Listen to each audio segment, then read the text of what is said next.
பணத்தை செலவு செய்து ஆரோக்கியத்தை தேடுகின்றோம். யோசிச்சு பாருங்க, உண்டா இல்லையான்னு. வேதாத்ரி மகரிஷி அழகா சொல்லுவாரு, இந்த மனிதர்களை என்னால புரிஞ்சுக்க முடியல.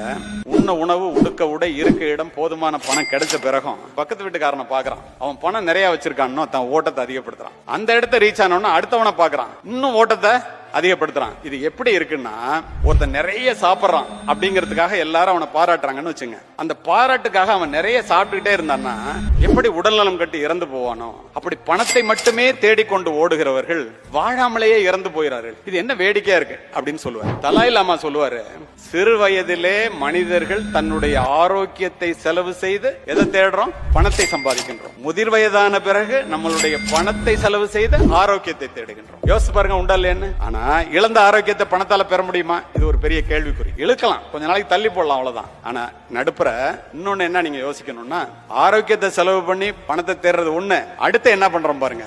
வருங்காலத்தில் வசதியாக வாழ வேண்டும் என்று பணத்தை சேர்த்து சேர்த்து வச்சு நிகழ்காலத்தில் வாழாமலே சாகிறான். தனக்கு இறப்பே இல்லை என்று தன்னை பற்றி நினைத்து கொண்டு திடீரென்று இறப்பு வரும்போது வாழாமலே செத்து போறான். இந்த மனிதனை எப்படி நீங்க கோவப்படுற ஒரு ஆளை வீரன் சொல்லுவீங்களா, இல்ல அமைதியா இருக்கிற ஒரு ஆளை வீரன் சொல்லுவீங்களா? யோசிச்சு பாருங்க. சண்டை போடுற டைம்ல அமைதியா இருக்கிறவன் ரொம்ப டேஞ்சரான ஆளு.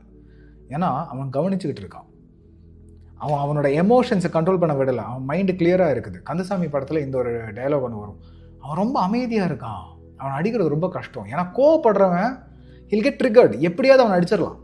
அமைதியா இருக்கிறவனை அடிக்கிறது ரொம்ப கஷ்டம்னு சொல்லிட்டு அந்த ஒரு படத்துல சொல்லுவாங்க. எப்போ பார்த்தது, இன்னும் ஞாபகம் இருக்குது. இந்த கோட் பார்த்தோன்னே எனக்கு அதான் ஞாபகம் இருந்தது. Com is a super power. நம்மளோட லைஃப்ல யோசிச்சு பாருங்க, சில டைம் யோசிச்சிருப்போம், இந்த ஒரு வார்த்தையை சொல்லிடக்கூடாதுல்ல, இந்த ஒரு இடத்துல நான் தான் தப்பு பண்ணேன், நான் கோவப்பட்டிருக்க கூடாதுல்ல, நம்ம யோசிப்போம்ல. அப்போ யோசிச்சு பாருங்க, அமைதியா இருக்கிறது எவ்வளோ பவர்ஃபுல்லான விஷயம். நீங்க அமைதியா இருந்தீங்கன்னா செம்ம ஐடியாஸ் வருமா வராதா? நீங்க அமைதியா இருந்தா உங்களோட ஆக்ஷன்ஸ், நீங்க பண்ற செயல்கள் எவ்வளோ பவர்ஃபுல்லா இருக்கும். நிஜமாவே காம்னஸ் இஸ் a சூப்பர் பவர்ல. What do you think about this?